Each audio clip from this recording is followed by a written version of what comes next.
Shaded ice. അപ്പോൾ ഇന്നലെ നമ്മൾ ഗ്രേഡിയന്റ് ചെയ്തത് 3 ഷിമ്മർ വരുന്നതായിരുന്നു. ഇന്ന് ഷെയ്ഡഡ് ചെയ്യാൻ പോകുന്നത് ബേസ് 3 കളർ വരും.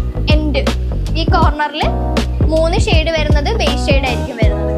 അപ്പോൾ നോക്കുമ്പോഴത്തേക്കും ലൈറ്റ്, ഡാർക്ക്, വെരി ഡാർക്ക്, അങ്ങനെ. ഇപ്പൊ നേരത്തെ ഷിമ്മർ അല്ലായിരുന്നു ഗ്രേഡിയന്റിൽ ചെയ്തത്, ലൈറ്റ്, ഡാർക്ക്, വെരി ഡാർക്ക്. അതുപോലെ ഇത് ബേസ് ഷെയ്ഡ് വരും. ഓക്കെ, കൺസീലർ PSCയുടെ കൺസീലറാണ് നമ്മൾ ഇവിടെ യൂസ് ചെയ്യുന്നത്. 07, 12, 14. ഒരു ഡസ്കി സ്കിൻ ആയതുകൊണ്ട് നമുക്ക് 14 യൂസ് ചെയ്യാം.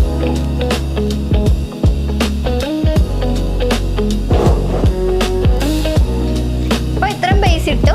ബേസ് ഇട്ടതിന് ശേഷം ഈ ഔട്ടർ കോർണറിലാണ് നമ്മൾ ഷെയ്ഡ് കൊടുക്കുന്നത്. 3 ഷെയ്ഡ് കൊടുക്കും. അതിൽ ഇവിടെ വരുന്നത് light shade, dark shade, very dark. Very ഡാർക്കിന് വേണമെങ്കിൽ നമുക്ക് ബ്ലാക്ക് യൂസ് ചെയ്യാം, ബ്രൗൺ യൂസ് ചെയ്യാം. ഈ ബ്ലാക്കും ബ്രൗണും യൂസ് ചെയ്യുന്നത് ഈ ബ്രഷ് വെച്ച് യൂസ് ചെയ്യരുത്. ബ്ലാക്കും ബ്രൗണും വേറെ ബ്രഷ്.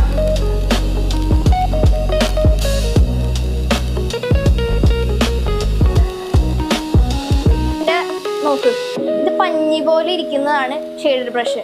മീൻസ് പൗഡർ ആയിട്ടുള്ള ഫോമിൽ എന്തെടുക്കാനും ഇതുപോലത്തെ ബ്രഷ് യൂസ് ചെയ്യാം. ഇപ്പൊ കൺസീലറൊക്കെ ആണ് ഇടുന്നതെങ്കിൽ ഇതിന് കുറച്ച് കട്ടി ഉണ്ടാവണം. കൺസീലർ, ഫൗണ്ടേഷൻ ഒക്കെ ആണ് ഇടുന്നതെങ്കിൽ കുറച്ച് കട്ടിയുള്ള റിസൾട്ട്സ് ഉള്ള ബ്രഷ് ആയിരിക്കും നല്ലത്. കാരണം ഇതുപോലത്തെ ബ്രഷിൽ ഷിമ്മറൊക്കെ എടുത്തിട്ടാണ് എന്ത് വരും, സ്പ്രെഡായിട്ട് നമ്മുടെ താഴത്തില്ലേ ഇവിടെയൊക്കെ വീഴും. അപ്പൊ ഞാൻ ബേസ് ഇട്ടു, ഒരു ലൈറ്റ് ഷെയ്ഡ്, ഒരു ബ്രൗൺ അല്ലെങ്കിൽ ബ്ലാക്ക് ഇട്ട് കാണിച്ചു തരാം.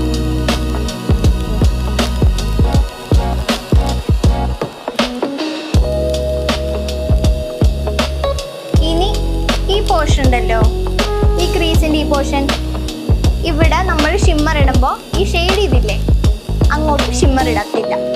എവിടം തൊട്ടാണോ നമ്മൾ ഷെയ്ഡ് ചെയ്യാൻ തുടങ്ങിയത് അതിന് മുൻപ് വരെ ഷിമ്മർ ഇടത്തുള്ളൂ. ഷിമ്മർ ഇടും, അതിന്റെ പുറത്തോട്ട് ഷിമ്മർ ഡസ്റ്റ് ഇടാം.